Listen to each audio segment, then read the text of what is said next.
الحمد لله الذي لا إله إلا هو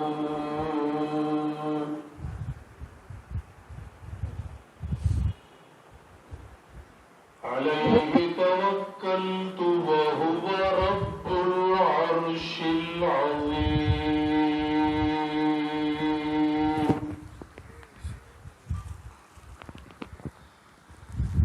اللهم صل وسلم وبارك على سيدنا ومولانا محمد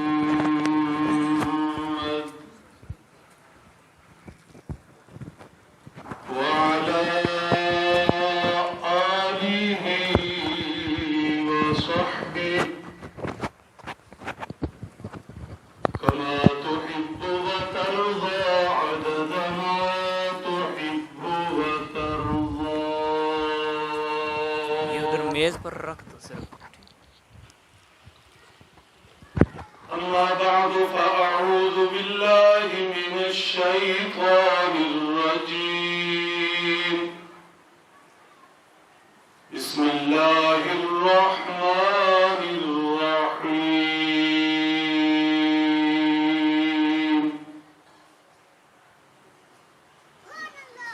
هو الذي أرسل رسوله بالهدى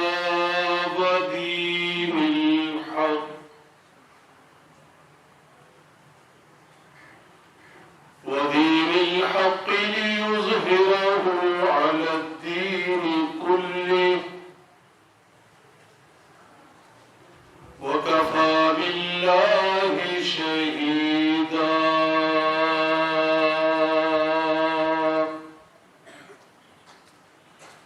صدق الله العظيم.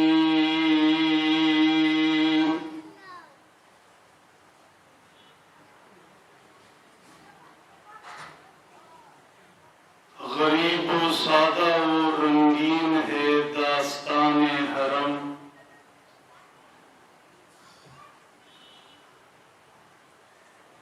نہایت اس کی حسین، ابتدا ہے اسماعیل.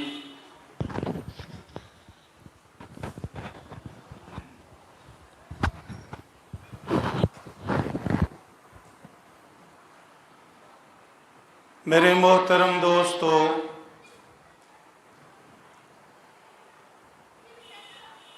محرم الحرام کا چاند نظر آتے ہی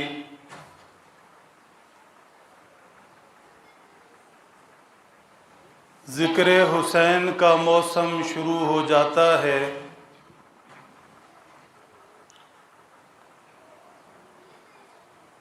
دنیا کے طول و عرض میں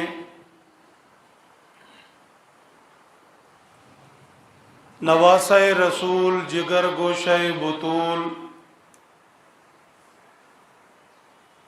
امام عالی مقام، شہید کربلا، سیدنا حضرت امام حسین رضی اللہ تعالیٰ عنہ کی عالی مرتبت شخصیت کو اجاگر کرنے کے لیے مختلف طبقہائے فکر اپنے نظریات اور عقل و شعور کے مطابق پروگرامز منعقد کرتے ہیں.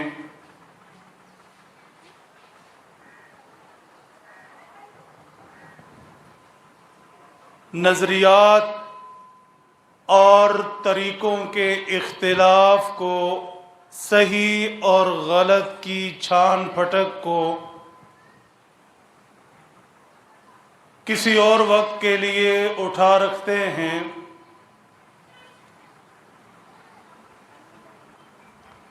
ذکر حسین کے اس موسم میں بنیادی سوال یہ ہے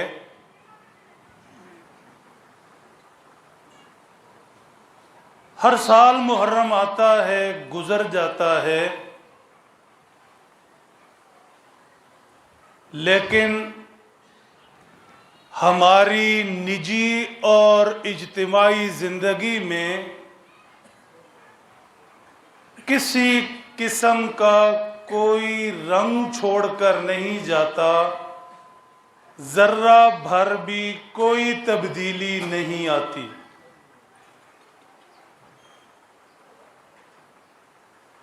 یہ حقیقت ہے۔ جیسے ہم محرم سے پہلے ہیں ویسے ہی ہم محرم کے بعد بھی رہتے ہیں، مطلب وہی بے ڈھنگی چال جو پہلے تھی سو اب بھی ہے۔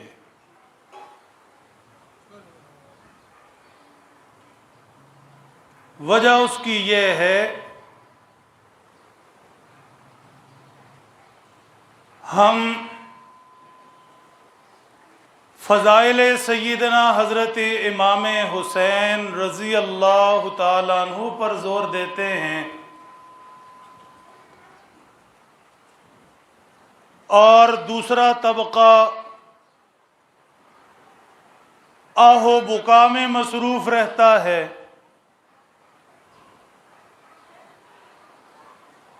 مگر سیدنا حضرت امام علی مقام رضی اللہ تعالی عنہ کی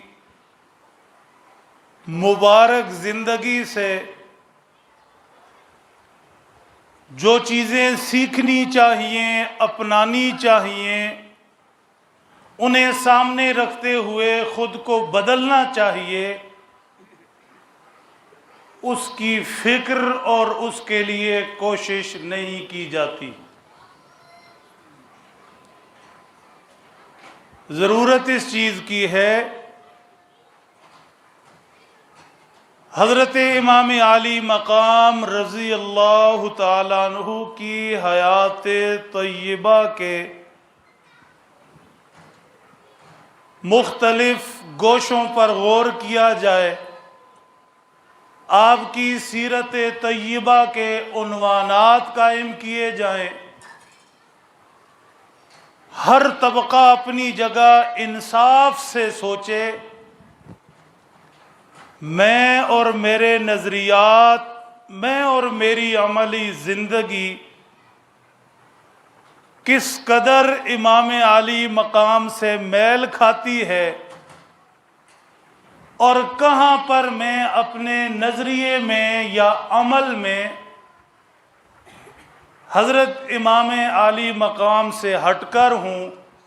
مجھے اس نظریے اور عمل پر آنا چاہیے جو شہید کربلا رضی اللہ تعالی عنہ کا تھا۔ اگر یہ سوچ پروان چڑھے تو یقین مانیے ایک محرم سب کچھ بدل کر رکھ دے۔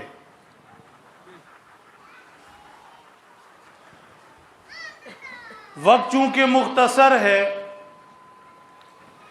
اس لیے میں حضرت امام علی مقام رضی اللہ تعالیٰ عنہ کی حیات طیبہ سے ایک دو پہلو ہی عرض کر سکوں گا۔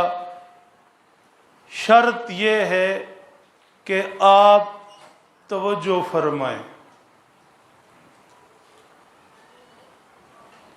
میرے محترم دوستو، اللہ جل شانہ نے ہمارے پیارے نبی جناب محمد الرسول اللہ صلی اللہ تعالی علیہ وسلم پر وحی الہی کی نعمت تمام کر دی۔ دین الہی آپ پر مکمل فرما دیا، اور پھر آپ کو بشارت عطا فرمائی، جو دین حضرت آدم پر اترنا شروع ہوا اس سے لے کر آپ تک اس دین الہی کا غلبہ دنیائے عالم میں موجود سب دینوں پر آپ کے ہاتھوں ہوگا۔ هو الذی ارسل رسولہ بالہدی ودین الحق لیظہرہ علی الدین کلی۔ آپ صلی اللہ علیہ وسلم کی بعثت صرف انسانیت کو اللہ کا دین پہنچانے کے لیے نہیں ہے، بلکہ پوری دنیا میں جہاں بھی کسی چیز کو دین کہا جاتا ہے سب دینوں پر غالب آنے کے لیے ہے۔ صرف محمدی سکہ قیامت تک رائج الوقت ہوگا، باقی سب دین ادیان مغلوب ہو جائیں گے۔ چنانچہ اللہ کے نبی صلی اللہ علیہ وسلم نے اسی غلبہ دین کے لیے 13 سال مکۃ المکرمہ میں ظلم و جبر برداشت کیا، ہجرت فرمائی، ہجرت کے بعد احد و بدر کے معرکے لڑے، بالآخر فتح مبین مکہ فتح ہوا اور آپ غلبہ اسلام کی مکہ و مدینہ میں بنیادیں رکھ کر دنیا سے پردہ فرما گئے۔ آپ کی توجہ چاہیے، غلبہ دین کی، غلبہ اسلام کی انہی بنیادوں پر آپ کے جانشین خلیفہ اول سیدنا صدیق اکبر رضی اللہ تعالیٰ عنہ نے تعمیر شروع فرمائی، دین اسلام کو غالب کرنے کے لیے جد و جہد شروع فرمائی۔ آپ کے بعد خلیفہ دوم سیدنا فاروق اعظم رضی اللہ تعالی عنہ نے انہی بنیادوں اور اسی عمارت پر غلبہ دین کی، غلبہ اسلام کی تعمیر شروع فرمائی۔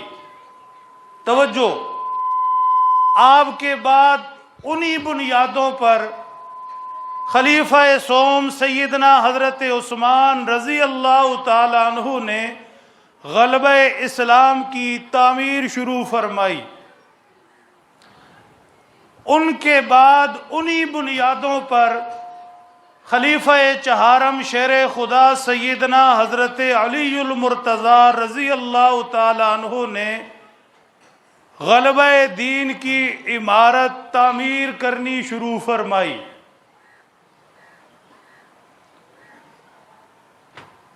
یہ خلافت راشدہ کا دور ہے۔ اللہ نے وعدہ فرمایا تھا لَيَسْتَخْلِفَنَّهُمْ فِي الْأَرْضِ، غلبہ دین کے لیے، جس غلبہ دین کے لیے بنیاد محمد الرسول اللہ نے رکھی، ان بنیادوں پر غلبہ دین کی عمارت کی تعمیر کے لیے ہم خلافت دیں گے، دی۔ وَلَيُمَكِّنَنَّ لَهُمْ فِي الْأَرْضِ، زمین میں اقتدار دیں گے، دیا۔ وَلَيُبَدِّلَنَّهُمْ مِنْ بَعْدِ خَوْفِهِمْ أَمْنًا، مسلمان مغلوب تھے، خوف میں جی رہے تھے، ہر وقت دشمن کا حملہ اور خطرہ تھا۔ اللہ فرماتے ہیں اس خوف کو ہم امن میں بدلیں گے، بدلا۔ ان 4 خلفاء کے بعد سیدنا حضرت امام حسن رضی اللہ تعالی عنہ نے اسی بنیاد پر جو آپ کے نانا نے غلبہ دین کے لیے رکھی، اور 4 خلفاء نے جس بنیاد پر غلبہ دین کی عمارت تعمیر کی، آپ منصب خلافت پر بیٹھے اور تعمیر کا سلسلہ آگے بڑھایا۔ میرے محترم دوستو، اسی بنیاد پر سیدنا حضرت امیر معاویہ رضی اللہ تعالی عنہ نے اپنے دور خلافت میں غلبہ دین کی تعمیر کو آگے بڑھایا. اگر آپ متوجہ ہوں تو بات سمجھیں گے. بنیاد غلبہ دین کی کس نے رکھی؟ اس بنیاد پر تعمیر شروع کب ہوئی؟ حضرت ابو بکر. ایسے معاملہ آگے چلتا رہا. آپ ہوشیار ہوں گے تو بات سمجھیں گے. زمانے نے کروٹ لی. یزید مسنت اقتدار پر جا بیٹھا. سیدنا حضرت امام حسین رضی اللہ تعالیٰ عنہ اور ان کے ہمنوا جانثار بے چین اور بے قرار ہو گئے. حالانکہ آپ کے نانا نے غلبہ دین کی جو بنیاد فراہم کی تھی، اس سے پہلے ابو بکر و عمر، عثمان و علی، حسن و معاویہ رضی اللہ تعالیٰ عنہ منصب اقتدار پر رہے. آپ ان کے ساتھ معاون رہے، دعا گو رہے اور اس تعمیر میں اپنا کردار ادا کرتے رہے. لیکن اب آ کر آپ بے چین ہو گئے. یہ بے چینی کب شروع ہوئی؟ تھوڑا سا بولیے. یزید کے آنے پر. یہاں آپ اگر بات سمجھیں، اور مجھے نہیں لگتا کہ آپ بات سمجھنے کی پوزیشن میں ہیں، آپ کو تو لطف چاہیے، تھوڑی دیر بعد آنے والا ہے. ٹھیک ہے؟ پھر آپ جھومیں، نعرے لگائیں، چس جائیں، ساری باتیں کریں. اس وقت صرف تھوڑی سی توجہ اور مجھے اجازت دے دیں کہ میں کچھ بولوں. بعض دفعہ نا چہرہ اتنا بندہ وٹ کے باندھا ہے نا، ہاں جی، کوئی مولی صاحب جو مرضی کر، تیرے نال ساڑا تعلق ہی کوئی. خدا کے لیے ایسے نہ کرے. تھوڑی سی مسکراہٹ مجھے دے دیں، کم از کم میں یہ سمجھوں کہ آپ پریشان نہیں ہیں. بات سمجھ رہے ہیں؟ آگے چلیے، وقت بہت تھوڑا ہے. حضرت امام حسین رضی اللہ تعالیٰ عنہ بے چین اور بے قرار کب ہوئے؟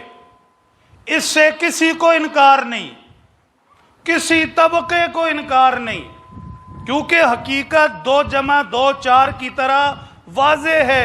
تاریخ اور دنیا پوری اس پر راضی ہے. کب بے چین ہوئے؟ جب یزید اقتدار پر آیا. آپ کی بے چینی کی 2 وجہ تھی. ہوشیار ہیں، آپ کی بے چینی کی 2 وجہ تھی. اگر یہیں آپ پکا لیں، یاد کر لیں اور کہیں آگے جا کر کہہ دیں تو میں سمجھتا ہوں کہ میرے بھائی مولانا مخلص صاحب کی محنت کام آ گئی. توجہ. حضرت امام حسین رضی اللہ تعالیٰ عنہ کی بے چینی کی 2 وجہ تھی. پہلی وجہ یہ، ایک مثال لے دیتے ہیں پھر وجہ کی طرف آتے ہیں. یہاں پر اس حنفی جامع مسجد اور اس اہل سنت کے مرکز میں حضرت حکیم صاحب رحمت اللہ تعالی علیہ نے ایک طویل عرصہ دینی خدمت سر انجام دی. اہل علاقہ بخوب جانتے ہیں. اس کے بعد ان کی مسند پر ان کے فرزند بیٹھے. آپ کا تعاون عیاں ہے، آپ مطمئن ہیں. کل کو کوئی ایسا شخص آ جائے، پرسوں ترسوں جمعہ ہے، چلتے پھرتے آپ کے علاقہ سے کہیں اور یہاں بیٹھ کر وہ جمعے میں خطاب شروع کر دے، آپ اس سے مطمئن نہ ہوں تو سکون سے بیٹھے رہیں گے؟ ذرا اونچی آواز سے. بنیادی مسئلہ یہ ہے، اگر آپ توجہ رکھیں، حضرت امام حسین کی بے چینی اور بے قراری کا بنیادی مسئلہ یہ ہے، غلبہ دین کے لیے جو بنیادیں امام عالی مقام کے نانا نے رکھی تھیں، اور جن بنیادوں پر ابو بکر و عمر، عثمان و علی، حسن و معاویہ نے محنت کی تھی، اور جس مسند پر یہ لوگ بیٹھے رہے، جلوہ افروز رہے، حضرت امام حسین رضی اللہ تعالیٰ عنہ نے اس مسند پر یزید کو دیکھا تو تڑپ اٹھے۔ کہاں میرے نانا کی مسند اور کہاں یزید جیسا شراب کا رسیہ بے نمازی، کہاں ابو بکر کی مسند یزید جیسا شرابی اور بے نمازی، کہاں عمر کی مسند، کہاں عثمان و علی کی مسند، کہاں حسن و معاویہ کی مسند، اور یہ یزید جیسا شرابی اور بے نمازی تڑپ گئے۔ بات سمجھ رہے ہیں؟ یہ بنیاد ہے کربلا کی۔ کاش کے کوئی توجہ دے، یہ بنیاد ہے کربلا کی، کاش کوئی انصاف کی نظر رکھے۔ اس لیے میں نے ابتدا میں کہا کہ ہم بدلتے کیوں نہیں؟ اس لیے کہ ہم نے کبھی بنیادوں کو سمجھا ہی نہیں، غور کیا ہی نہیں۔ میرے محترم دوستو، اس حقیقت کو ذرا دوسرے زاویے سے دیکھیے۔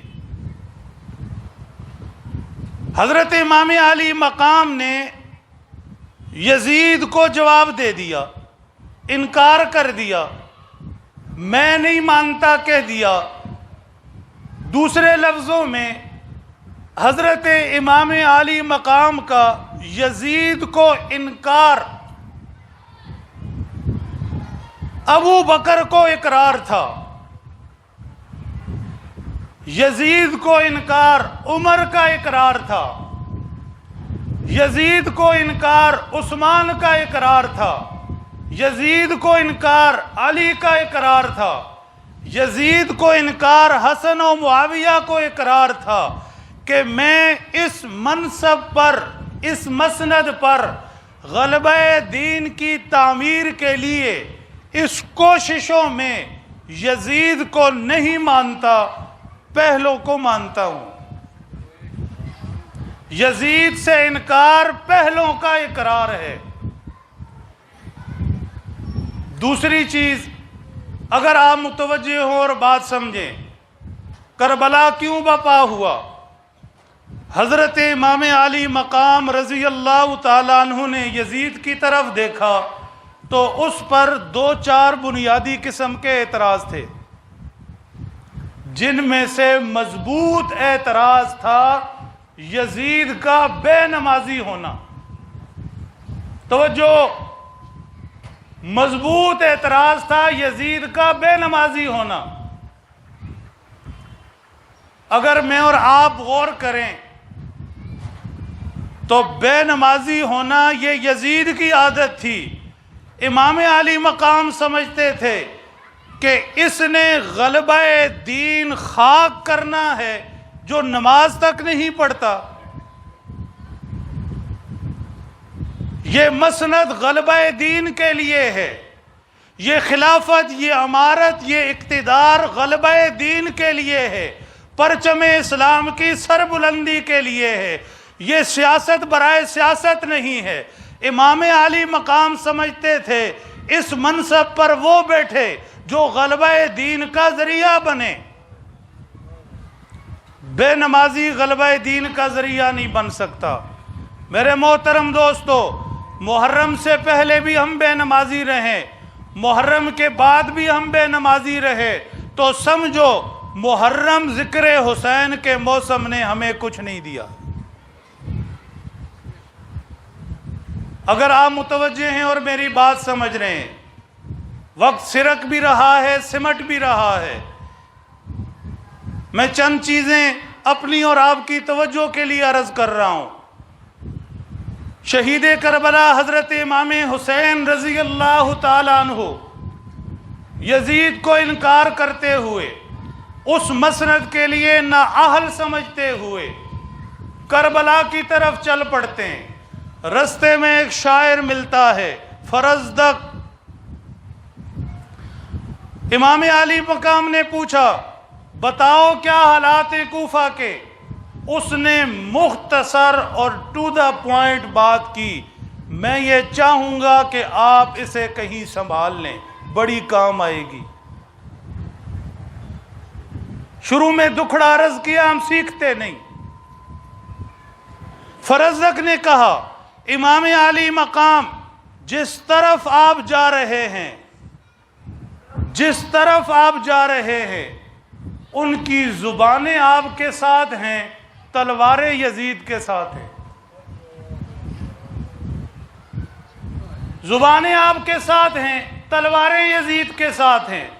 اگر میں اس جملے کو ذرا آسان کروں تو اس کا مطلب یہ ہوگا کہ وہ اندر سے کچھ ہیں، اوپر سے کچھ ہیں۔ اور آسان لفظوں میں کہوں اتوں ہور وچوں ہور، اور آسان لفظوں میں کہوں تو فرزدق نے کہا امام علی مقام حضور جس طرف جا رہے ہیں وہ تو دوغلے لوگ ہیں۔ میرے محترم دوستو، مومن اور ایمان دونوں دوغلے نہیں ہوتے۔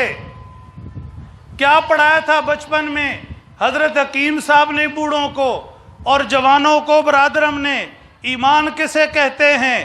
اقرار باللسان و تصدیق بالقلب۔ مومن اور ایمان یہ ہے جو زبان پر وہ اندر، جو زبان پر وہ اندر، زبان سے مومن اور اندر سے کچھ اور، یہ مومن اور ایمان نہیں ہوتا۔ فرزدق نے کہا تھا امام علی مقام جس طرف جا رہے ہیں وہ اوپر سے کچھ ہیں، اندر سے کچھ ہیں۔ آپ کی توجہ چاہیے، مومن کی شان اندر باہر سے ایک ہونا، کوفیوں اور یزیدیوں کی شان اور ان کا طریقہ اوپر سے کچھ اندر سے کچھ ہونا۔ حضرات صحابہ کرام رضی اللہ تعالی عنہم اجمعین، 3 لفظ ہیں قرآن پاک میں، ہوشیار رہیں، 3 لفظ ہیں، اولئک ھم الصادقون۔ سمجھ گئے؟ یہ حضور کے پروانے 1,24,000 صحابہ، یہ سارے کے سارے سچے ہیں۔ کیا مطلب؟ جو ان کی زبانوں پر وہی ان کے دلوں میں۔ حضرت امام حسین رضی اللہ تعالیٰ عنہ بھی سچے تھے، صدیق والے سچے ہوتے ہیں، صدیق والے تھے، سچے تھے، جو زبان پر وہی اندر، سامنے والے ایسے نہیں تھے، اوپر سے کچھ اندر سے کچھ تھے۔ امام علی مقام کی زندگی روشن کتاب ہے۔ امام علی مقام کی تاریخ بالکل واضح 2 + 2 = 4 کی طرح، جو اندر سے وہ باہر بھی۔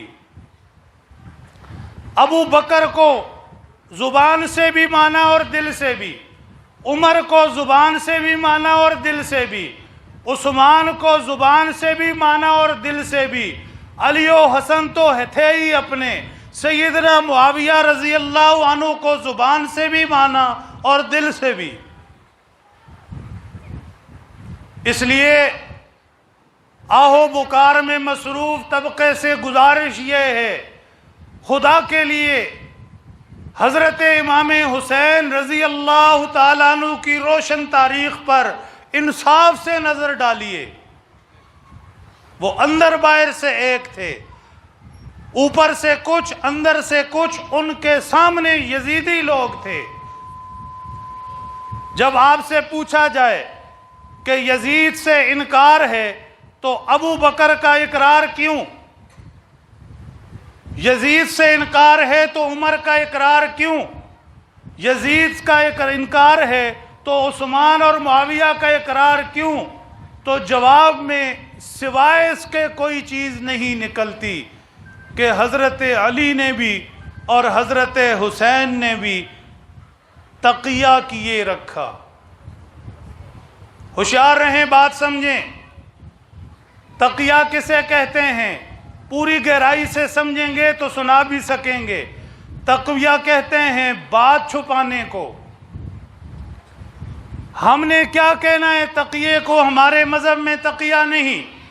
جن کے مذہب میں تقیہ ہے ان سے پوچھا آپ تقیہ کسے کہتے ہیں، تو انہوں نے کہا کہیں ایسا موقع ہو کہ مخالف زور پر ہو، آپ علل اعلان مقابلہ نہ کر سکیں، وہاں آپ اپنے نظریے کو چھپا لیں۔ ایک نے لکھا تقیہ ایک ٹیکنیک ہے کہ دشمن کا مقابلہ جب سامنے آ کر نہ کیا جائے تو پیچھے سے دشمن کا مقابلہ ہو، اور اس بدبخت نے یہاں تک لکھا کہ اس ٹیکنیک کا آغاز سب سے پہلے امام علی علیہ السلام نے کیا۔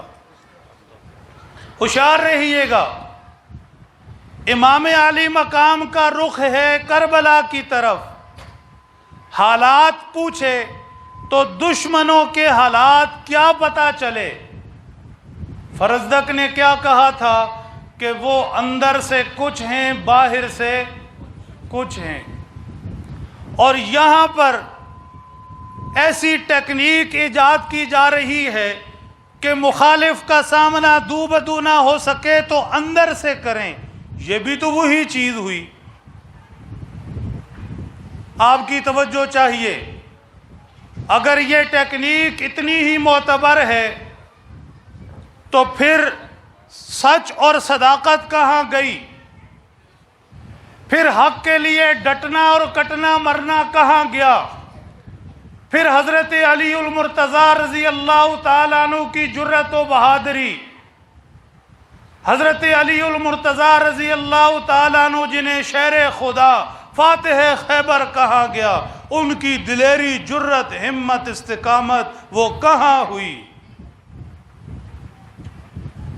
قرآن کریم تو کہتا ہے ان الذین قالوا ربنا اللہ ثم استقاموا۔ محمد عربی کے پروانے ایسے تھے، ایک مرتبہ کہہ دیا ربنا اللہ، رب ہمارا اللہ ہے، پھر اس پر ڈٹ گئے۔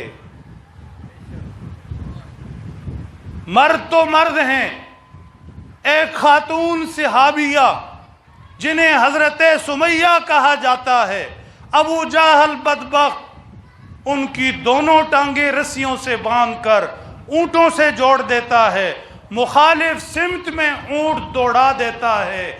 حضرت سمیہ ایمان پر مضبوط رہتی ہیں، محمد عربی کا دامن نہیں چھوڑتی۔ کیا عظیم خاتون تھی، جسم کے 2 ٹکڑے ہو گئے لیکن کلمہ نہیں چھوڑا۔ ان الذین قالوا ربنا اللہ، وہ لوگ جنہوں نے کہا رب اللہ ہے، ایمان لے آئے، 1,24,000 جانشار، پھر انہوں نے جانیں قربان کر دی۔ احد کی تاریخیں صحابہ کی جرت بتاتی ہیں، بدر کی تاریخیں صحابہ کی استقامت بتاتی ہیں، احد و بدر کے معرکے اور دوسرے غزوات اور لڑائیاں، صحابہ کرام کی شہادتیں اور قربانیاں یہ تقیہ نہیں بتاتی، یہ جرأت و دلیری کا سبق دیتی ہے۔ میں اس موقع پر انصاف کی درخواست کرتا ہوں، میں اس موقع پر انصاف کی درخواست کرتا ہوں سارے طبقات سے، بلکہ اوپر کہیں ہماری معمولی سی آواز پہنچے تو سب سے۔ پاک فوج کو اکٹھا کیا جائے یا دنیا کی کوئی بھی مملکت اپنی فوج کو اکٹھا کرے تو وہاں جرت اور جان دینے کا سبق دے گی یا تقیے کا؟ نہیں سمجھے؟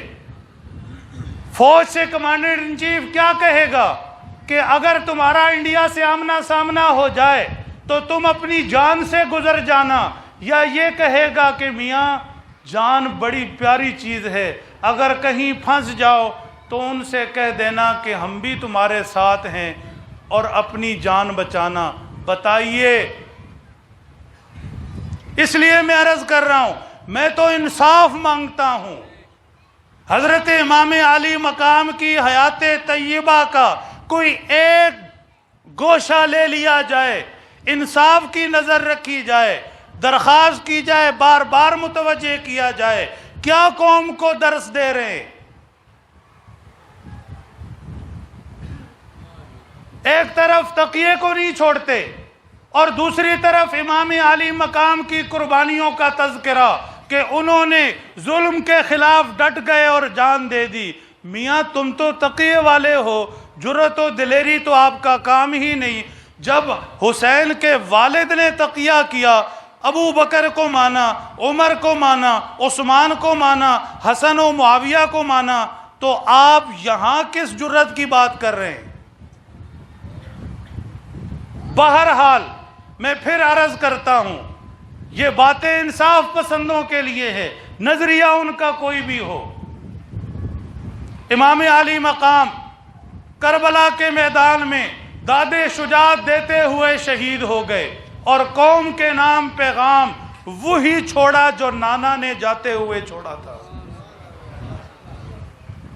حضور انور صلی اللہ تعالی علیہ وسلم عزیز از جاں لخت جگر سیدہ فاطمۃ الزہرا رضی اللہ تعالی عنہا کو بلاتے ہیں۔ ہاؤ بکا میں مصروف لوگوں، تمہاری اپنی کتاب، محترم مولانا سلیم صاحب تشریف رکھتے ہیں، کتب ان کے پاس موجود علم کا خزانہ ہے۔ فروع کافی میں بالکل صاف لفظوں میں اللہ کے نبی صلی اللہ علیہ وسلم کی وصیت لکھی ہے۔ حضور اپنی بیٹی سے فرماتے ہیں، میری لخت جگر، جب میں دنیا سے چلا جاؤں خبردار اپنا چہرہ نہ پیٹنا، بال نہ کھولنا، ہائے میں اجڑ گئی نہ کہنا، میری میت پر کسی واویلا کرنے والی کو کھڑا مت ہونے دینا۔ یہی فروع کافی حضرت امام علی مقام کی وصیت بھی لکھی ہے۔